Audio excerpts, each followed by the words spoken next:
Allez, c'est au tour de Eric Piolle de répondre à nos questions, toujours aux petites canailles, on ne bouge pas du canapé. Là aussi, pour revenir sur sa vie, son parcours, ses expériences. Eric Piolle, son speed dating, c'est maintenant. Bonjour Eric Piolle. Bonjour. Vous avez donc 48 ans, vous êtes maire de Grenoble et vous êtes né à Pau. Pour l'instant, on est bon. Pour l'instant, on est bon. Bon. Vous avez grandi à Pau et ensuite, dans vos études, j'ai noté que vous étiez donc parti à l'INP de Grenoble faire des études d'ingénieur, c'est ça? Pourquoi des études d'ingénieur? Oula, là, non, j'ai pas de réponse à ça. C'est vrai que quand j'étais petit, je voulais faire prof d'histoire ou prof de maths. Et après, j'ai suivi ceux qui, à une époque où on se posait pas les questions qu'on se pose aujourd'hui sur quel débouché, quel métier, on suivait le mouvement. Et ce mouvement, c'était naturellement, pour ceux qui tournaient bien, la classe prépa et une école d'ingé. Après, j'ai choisi mon école d'ingénieur, par contre, sur deux facteurs. Un, les montagnes, je faisais beaucoup de montagnes, donc il fallait que je reste en montagne. Et deux, c'était une école de génie industriel, donc de processus un peu transversaux. Et ça, pour moi, c'était important. Je n'étais pas dans une logique d'un ingénieur technique. Je suis sur la dimension systémique. C'est déjà ça qui m'intéressait. Bon, donc des études d'ingénieur. Alors, ensuite, j'ai noté, on va revenir sur votre parcours professionnel, donc ensuite, après les études, mais quand même, pour revenir vraiment à vous, vous êtes papa, vous avez 4 enfants, on est bon. Ils sont vieux maintenant. Oui, ils ont à peu près quel âge? Ils ont entre 16 et 23. On s'est rencontrés au lycée, donc après on s'est mariés jeunes et on a fait des enfants jeunes, même si on a eu une vie sans enfants, une vie commune sans enfants qui était longue aussi, parce qu'on s'est rencontrés très jeunes. Voilà, donc les enfants sont grands. Alors, j'ai noté aussi, c'est sur votre fiche Wikipédia, il y a écrit que vous faites partie du courant catho-humaniste. Alors, vous allez me dire ce que vous en pensez, mais c'est assez particulier parce qu'il y a même des hommes politiques qui aujourd'hui, avec tous les débats qu'on a eu sur la laïcité, je pense à Jean-Luc Mélenchon par exemple, qui refusent de dire s'ils appartiennent à une religion ou pas, ou voilà. Alors, vous l'assumez, ça vous place où justement de dire que voilà, vous êtes catholique et que vous faites partie de ce... Alors, c'est ma fiche Wikipédia qui dit ça. Oui, oui, alors qu'est-ce que vous nous dites? Moi, je ne suis pas croyant. D'accord. Et je ne me rappelle pas d'avoir été croyant, même aussi loin que je peux remonter dans ma vie. Par contre, je suis un compagnon de route de l'Église. Je suis issu d'une famille de cathos de gauche de cette époque de Vatican II et de l'engagement social des chrétiens. Donc ça, c'est mon histoire. J'ai continué à être un compagnon de route de l'Église, donc à aller à la messe, à aller à l'aumônerie, à faire même l'aumônerie pour... les collégiens et lycéens de Grenoble. Donc je suis engagé dans cette communauté spirituelle, mais je ne suis pas croyant. Bon, c'est positif parce qu'il y a certains hommes politiques qui font refaire leur fiche Wikipédia. Donc ça veut dire que... J'imagine qu'il y a plein de gens qui sont en train de la faire dans un sens, dans l'autre, etc. Moi, comme je ne vais pas du tout dessus, j'avoue que je ne regarde pas. Écoutez, c'est pas mal. Sur moi. Bon, alors on revient au parcours professionnel. Hewlett-Packard en 2001. Et pas l'hôpital psychiatrique. J'ai fait 5 ans d'abord dans une très belle entreprise qui fabriquait des autocollants. Donc, des autocollants.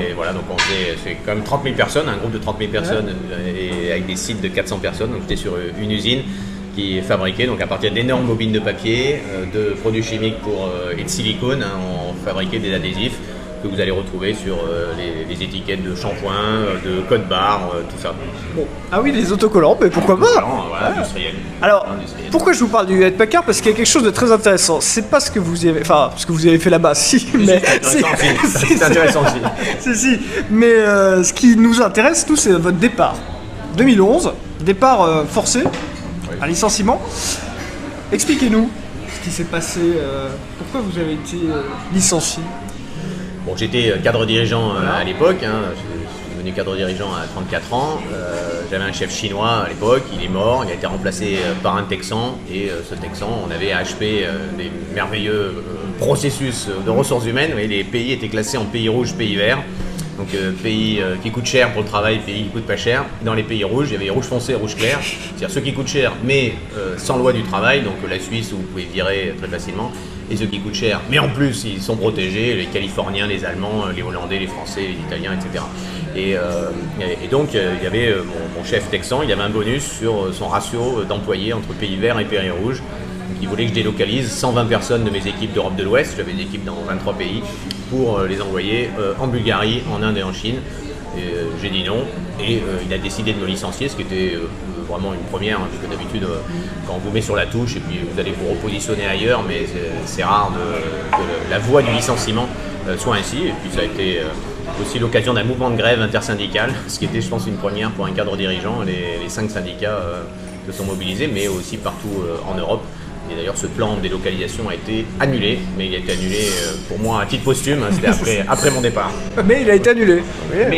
C'est important de le souligner.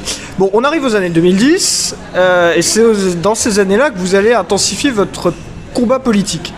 Parce que, alors, soulignons quand même qu'il avait commencé en 97, moi j'ai noté, en termes de candidature. Hein. 97, élection législative, suppléant, c'est ça Peut-être 97, ça se trouve, j'étais même titulaire, mais là, c'était pas des engagements politiques. On était dans une association autour de la réduction du temps de travail, hein, donc sur la semaine de 4 jours à l'époque.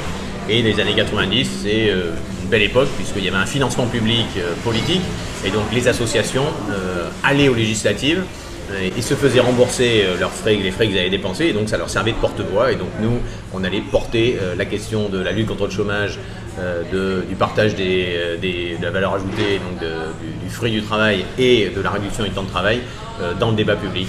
C'était une association, il y avait des gens beaucoup plus extravagants que nous. Je me rappelle qu'il y avait des gens qui faisaient de la lévitation transcendantale et qui étaient candidats législatifs pour prôner le bien-être par la lévitation et se faire financer comme ça. Bon, depuis, les règles ont changé. Hein. Dans les années 2000, il y a eu une barre à 3% qui fait que maintenant, il n'y a plus de mouvements monothématiques qui vont aux élections juste pour s'en servir de porte-voix. Ouais. Bon, 1,3% quand même.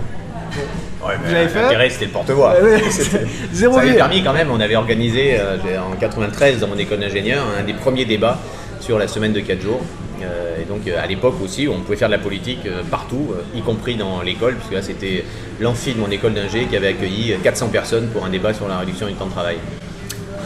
Autre candidature en 2002 législative, mais on va pas s'y attarder, 0,4%. Mais là où ça devient intéressant, c'est en 2010. Alors là, en 2010, vous devenez conseiller régional. Voilà. Là, vous êtes là, on est vraiment sur une candidature. Voilà. Vous êtes élu conseiller régional. À nouveau les législatives en 2012. Mais cette fois-ci avec un objectif. Avec un objectif et 10%. Cette fois-ci, c'est politique. C'est pour moi aussi un entraînement, hein, puisque en 2010, je me suis engagé donc fin 2009 dans Europe Écologie Les Verts qui était naissant. Donc j'ai été coprésident de groupe du groupe écologiste, des 37 élus du groupe écologiste au conseil régional Rhône-Alpes. Il y avait à l'époque 46 socialistes, 37 écologistes. Et j'avais été approché par les écolos grenoblois pour la campagne municipale, très tôt, 2010-2011. Au début je dis non, après je dis oui, et quand je dis oui, ok, mais on y va pour gagner. Et donc quand on y va pour gagner, il faut se préparer, et donc la préparation c'était aussi ces législatives pour voir ce que ça fait de voir sa tête sur une affiche. Rien que ça, ça mérite un entraînement aussi pour les médias, un entraînement dans l'espace public, un entraînement de comment porter un projet, etc. Et puis on était juste après l'élection de François Hollande à la présidentielle, donc c'est pour ça, ça suivait une dynamique à gauche. Non, mais... Socialiste du sol au plafond. Oui, mais oui, donc 10% en 2012. 7, je crois, 10 sur la ville de Grenoble. Oui, sur la ville de Grenoble. Parce que la circonscription ne fait pas que... Mais c'était déjà, on était 3e derrière l'UMP et le PS, et je pense qu'on devait être une des 3 ou 4 circos en France à être en 3e position. J'ai noté 10% sur Grenoble, parce que Grenoble, 2014, c'est une surprise. Enfin, une surprise, pas pour vous peut-être, mais en tout cas pour les médias et pour ceux qui commentent, parce que les sondages vous n'avez pas forcément donné gagnant. Vous remportez la ville de Grenoble, une ville de plus de 100 000 habitants, et on était loin à l'époque des vagues vertes qu'on a pu connaître ces dernières semaines. Vous étiez pas un ovni, mais pratiquement. Comment vous avez justement, à partir de 2014, fait à Grenoble pour appliquer votre programme, sachant que vous étiez un peu seul jusqu'aux années 2019, les européennes, on va dire, vous étiez un peu seul? Oui, on était seuls, on était harcelés par le système, de droite et de gauche. Il y avait une union pour dire bah non, là, comme si l'image qu'on utilisait à l'époque, mais qui est toujours valide. On avait l'impression d'avoir des joueurs de ping-pong et nous on était passés, on avait piqué la balle et donc ils nous poursuivaient pour nous taper dessus. Voilà. Quel que soit leur combat, il fallait d'abord qu'ils récupèrent la balle pour prendre le jeu, quoi. Et donc on a vécu cette situation-là. en transformant la ville. On a mis en œuvre notre mandat. On a eu un impact très fort aussi sur la métropole, puisque on a fait le choix de ne pas essayer d'avoir la présidence de la métropole. Moi, je suis contre le cumul des mandats, mais de prendre les délégations qui pèsent sur la mobilité, sur les déchets, sur l'environnement, sur les ressources humaines. Donc là, on a pu vraiment transformer les choses dans l'espace public, dans les tarifications sociales des services publics, dans l'alimentation, dans les déplacements, dans la nature en ville, dans l'énergie. Nous avons fait beaucoup. Alors, vous avez un bilan. Vous êtes réélu en 2020, après ce qu'on a connu comme élection particulière, mais vous êtes quand même réélu à 53% au second tour. Surtout gagner 30% de voix au premier tour. Oui. Ce qui est marquant dans l'élection grenobloise, c'est que nous sommes les seuls sortants des grandes villes à gagner des voix. Et on a gagné 30% de voix, donc il y a une adhésion entre 2014 et 2020 dans la même configuration politique, parce que le PS est reparti avec des gens de l'REM et de droite, donc comme il avait fait en 2014. Ça suscite une adhésion politique. Et alors, question quand même sur votre bilan. Dans toutes ces années de votre premier mandat, gauche et droite, même parfois, vous ont ciblé sur des questions par exemple de sécurité. On sait que par exemple Europe Écologie Les Verts est parfois un peu ciblé, et parfois ciblé même, pour une sorte de faiblesse sur ces questions-là. Est-ce que c'est justifié selon vous? Est-ce que justement vous avez plutôt regardé les questions sociales et la sécurité après? Vous aviez été interpellé par Olivier Véran à l'époque même, avant qu'il soit ministre. Non. Je ne me rappelle plus des interpellations d'Olivier Véran, mais ce qui me frappe moi dans ce débat, c'est que en fait, ceux qui nous pointent du doigt en disant attention, il y a des problèmes de sécurité, c'est ceux qui qui sont responsables du bilan actuel. Qu'ils soient de gauche ou de droite, d'abord il y a eu un glissement de la gauche vraiment sur ces thématiques. Le Parti Socialiste a glissé à droite sur la vidéosurveillance, a glissé à droite sur l'armement des polices municipales, a glissé à droite sur le discours par rapport aux étrangers, glissé à droite sur ces politiques sécuritaires, sans aucun résultat. Donc pour moi, il mène une politique qui est laxiste et qui en fait n'a aucune stratégie de baisse de la délinquance. C'est une posture qui ne sert que ceux qui proposent des nouvelles lois. Il y a je ne sais pas combien de dizaines de lois pénales depuis 20 ans, depuis Nicolas Sarkozy. La bascule, c'est Nicolas Sarkozy.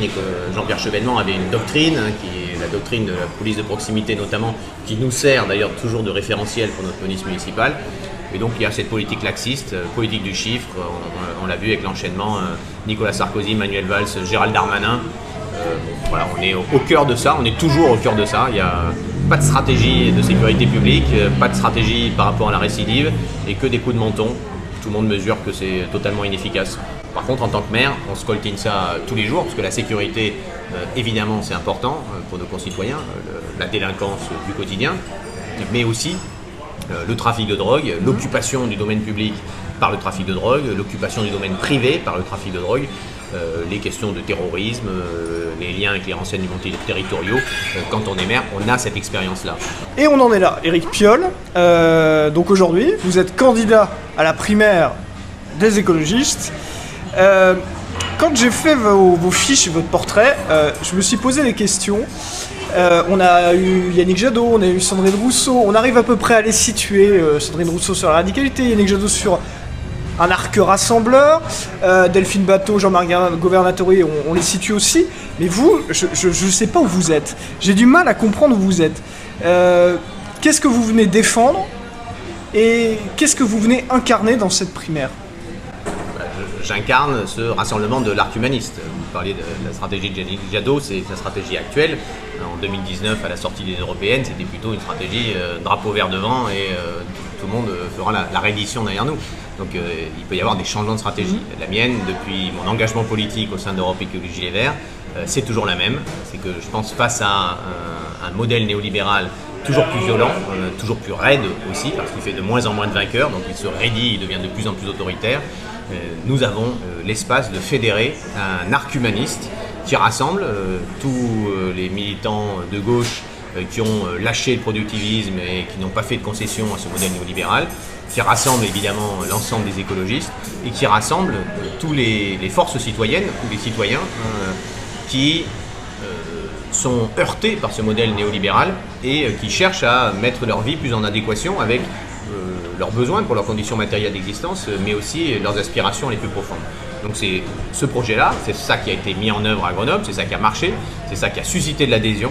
Et depuis l'élection d'Emmanuel Macron, c'est ça qui est rendu possible. Il y a une chose qui politiquement est rendue possible par l'arrivée d'Emmanuel Macron, c'est que lui a assumé cet espace néolibéral que le Parti Socialiste, auquel le Parti Socialiste avait fait des concessions, mais des concessions honteuses, et c'était pas assumé. Là, c'est assumé. Ça a fait s'effondrer le Parti Socialiste, et du coup, sur ce vide idéologique et sur ces concessions historiques, et donc ça crée cet espace-là de l'arc humaniste, et donc c'est ça que je viens porter dans cette campagne, avec aussi ce qui me semble important pour franchir le seuil du vote écologiste. On sait maintenant qu'il y a un certain seuil, parce que bon, là, les sondages qui viennent de sortir sur la candidature du candidat écologiste, qui fait les scores qu'on voit dans tous les sondages depuis longtemps, quel que soit son nom. Ce qui fait franchir ce seuil, c'est aussi la capacité d'avoir une crédibilité dans l'exercice du pouvoir. Une crédibilité aussi parce que y a cette expérience du secteur privé qui me semble importante, et cette solidité, cette constance sur les valeurs militantes et les valeurs fondamentales de l'écologie politique. Oui, parce que vous êtes pratiquement le seul à avoir eu cette expérience, c'est pour ça qu'on y est revenu tout à l'heure sur l'expérience dans le privé. Et maire aussi. Et la victoire aussi. Et c'est pas totalement anodin quand... D'autres ont gagné quand même. Chez vos amis ici. En 2020, oui, là, mais pas parmi les candidats. Ouais. Vous me parliez des sondages, je fais le pont. Un des candidats nous a dit, Eric, il a fait une erreur, il a soutenu Anne Hidalgo dès le premier tour au municipal l'année dernière. Est-ce que vous n'allez pas être piégé? Imaginons, allez, vous êtes candidat, vous la remportez. Est-ce que vous n'allez pas être pris en tenaille entre Jean-Luc Mélenchon qui aimerait récupérer vos voix écologistes et puis une Anne Hidalgo que vous avez soutenue? Est-ce que c'était une erreur? D'abord, je n'ai pas soutenu Anne Hidalgo. Vous l'avez pas soutenu? Non. Elle m'a soutenu dès le mois d'octobre, officiellement, et moi je n'ai pas soutenu Anne Hidalgo. Vous n'êtes pas venu à Paris pour... J'ai rencontré Anne Hidalgo comme j'ai rencontré plein de maires sortants, de gauche, de droite, et donc ces maires sortants s'affichent avec moi. Je l'avais dit d'ailleurs aux candidats écologistes, les maires sortants vont s'afficher avec moi, et c'est normal parce qu'on est au pouvoir, et que donc vous pouvez construire un récit différent. Et donc je n'ai pas soutenu Anne Hidalgo, factuellement, et aujourd'hui, en fait, c'est l'inverse. Si on regarde qui... C'est elle qui vous a...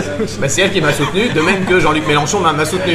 Donc il y a une espèce de truc rigolo, c'est qu'on dit tiens, il est trop proche de Jean-Luc Mélenchon, il est trop proche de... vous êtes proche des deux, oui. Il est trop proche de... en fait, c'est les autres qui sont proches de moi et qui sont en capacité de se fédérer autour de l'écologie politique. C'est pour ça que non seulement je continue de porter le fait que nous allons rassembler de ceux qui ont rompu avec le macronisme jusqu'à ceux qui ont cru dans Jean-Luc Mélenchon en 2017, et que je suis la meilleure personne, la meilleure candidature pour faire cela. C'est ça l'objet de cette candidature, parce qu'il faut penser à la présidentielle et voir comment nous allons construire ce chemin victorieux pour les écologistes à la présidentielle. Cette expérience, cette constance, elle est indispensable pour le mandat, mais elle est aussi indispensable pour la campagne.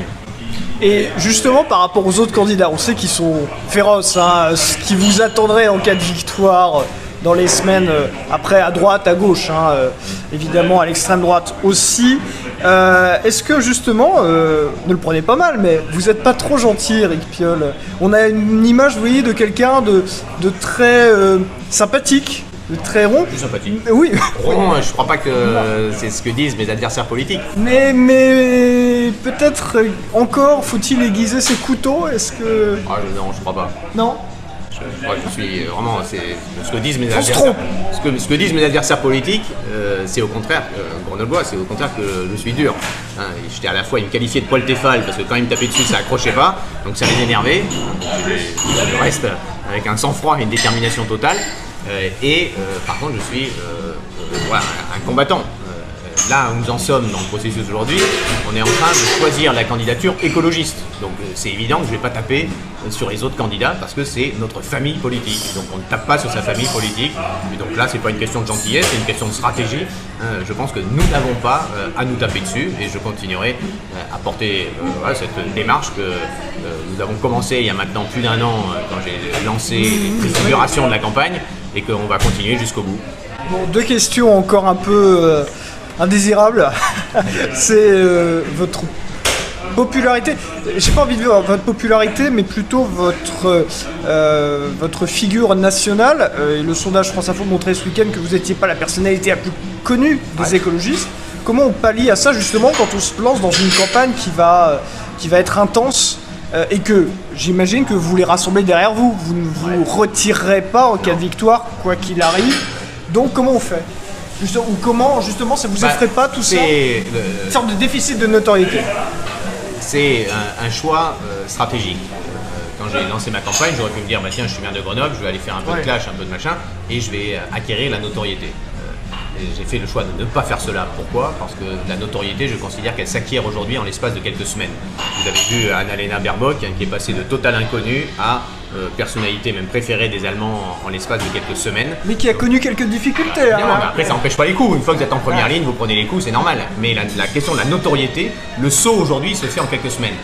Ce qui ne peut pas, ce saut-là, il ne peut pas se faire sur l'expérience. L'expérience, c'est votre héritage. Il ne peut pas se faire sur votre crédibilité, parce que ça, c'est votre héritage. Et donc, ce qui m'a permis de travailler pendant cette année-là, c'est de partager cette crédibilité, cette expérience, et de considérer que la notoriété arrivera après la primaire des écologistes. Et qu'aujourd'hui, ce qui est testé, c'est ce que montre le sondage d'aujourd'hui, en fait, c'est le candidat écologiste. Voilà, il y a un socle, et en fait, quel que soit son nom, le candidat écologiste, il est là. Et puis pour redonner un peu de sourire, vous êtes quand même.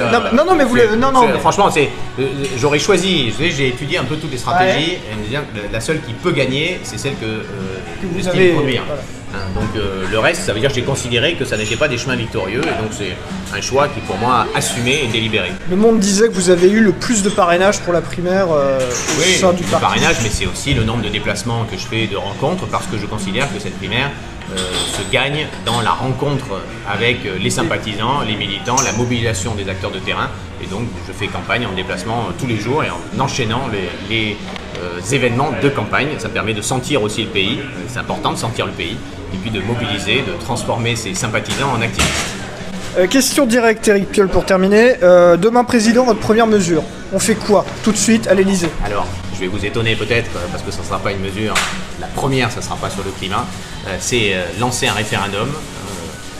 Parce qu'il faut un choc démocratique, donc un référendum en utilisant l'article 11 de la Constitution qui permet au président de le lancer, donc qui se tiendra au moment des législatives, pour inscrire la garantie du climat et de l'environnement dans la Constitution, mais également pour introduire la législative, les proportionnelles aux législatives, avec une petite prime majoritaire pour ne pas faire un quatrième République, introduire le référendum d'initiative citoyenne, ce renouveau démocratique qui est le fruit des mobilisations des Gilets jaunes, et cesser ce présidentialisme avec la nomination à la fois des procureurs par le ministère de la Justice, et puis le choix des nominations qui se fait aujourd'hui uniquement par le président, et abroger la capacité à prendre les pleins pouvoirs. Donc c'est 5 mesures là fortes. C'est un référendum qui est un déverrouiller la démocratie. C'est une mesure qui en fait 5. Voilà. Bon, votre vision de l'avenir pour les jeunes, pour la jeune génération aujourd'hui, rapidement. Je vous donne pas 10 minutes, mais globalement, votre philosophie. Aujourd'hui, ce que je constate partout dans mes rencontres en France, c'est qu'il y a une certaine insécurité. Elle est sociale, elle est climatique, elle est existentielle. Et chez les jeunes, le nombre de jeunes que je rencontre aujourd'hui qui ne veulent pas d'enfants, non pas parce qu'ils ne veulent pas d'enfants, mais qu'ils ne veulent pas d'enfants parce qu'ils ne voient pas d'avenir pour ces enfants, ça me frappe.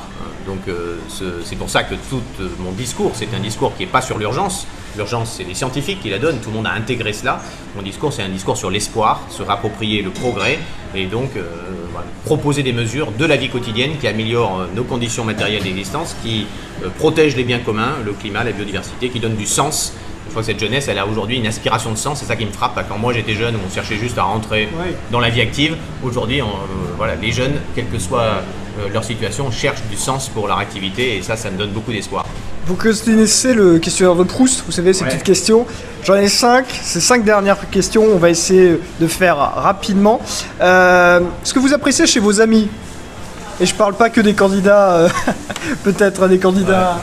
J'aime bien c'est vos amis les candidats aussi donc, C'est pas mes amis, on n'a pas d'amis en politique, non, c'est des copains, voilà, on partage un même objectif, mais c'est pas des amis, je me suis pas fait d'amis en politique, c'est des relations politiques, faut pas tout mélanger. Donc ce que vous aimez bien, Ce que j'aimais bien, c'est la sincérité. La sincérité. Votre Panthéon, si demain on pouvait faire rentrer quelqu'un au Panthéon, on sait que Joséphine Baker va y rentrer. Ouais, Gisèle Halimi, je pense que c'est quelqu'un qui a marqué l'histoire des mouvements féministes, et je crois qu'on est en plein là-dedans, avec encore énormément de conquêtes qui avancent grâce aux écoféministes et à tous ces activistes. Alors attention aux questions, la réforme que vous admirez, ou la loi que vous admirez? Celle que je pense qui m'a marqué le plus, il y en a deux, je veux dire. C'est évidemment la suppression de l'abrogation de la peine de mort, et c'est la légalisation de l'avortement, notamment parce qu'il y a cette figure Veil qui est à contre-courant de son histoire politique, de son mouvement politique, et ça c'est des choses que j'admire.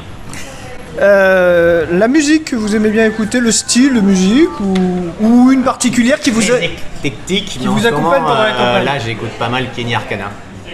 Parce que c'est péchu, il y a du fond, ça parle de la jeunesse, ça parle de l'espoir, ça parle du combat. J'aime bien. Bon, vous n'êtes pas que maire non plus et politique dans la vie. Vous faites quoi à côté? C'est quoi votre occupation favorite, votre hobby, votre passion, Eric Piolle? J'aime bien faire du sport. Moi. Je fais beaucoup de sport, donc j'aime bien la montagne aussi, qui pour moi n'est pas du sport. Mais je fais de la montagne. Cet été, on a pu d'ailleurs embarquer des journalistes à la fois à Gavarnie et à la fois dans la vallée d'Ossau, juste à côté de mon village. Donc c'est la montagne, le sport, les copains, les cartes, la bière. Mais tout ça, le temps est réduit. Et puis votre rêve, enfin, j'ai une petite idée, mais peut-être à court terme. Pour mon rêve, c'est une société plus juste, une société plus juste, et surtout la capacité de faire grandir des enfants, de grandir et allumer cet émerveillement de la vie chez les enfants. C'est ça qui me motive dans la vie. Merci Eric Piolle, bonne fin de campagne, et puis donc rendez-vous pour les premiers et second tours. Second tour peut-être pas encore, mais bon, on verra. Le 19. Merci beaucoup.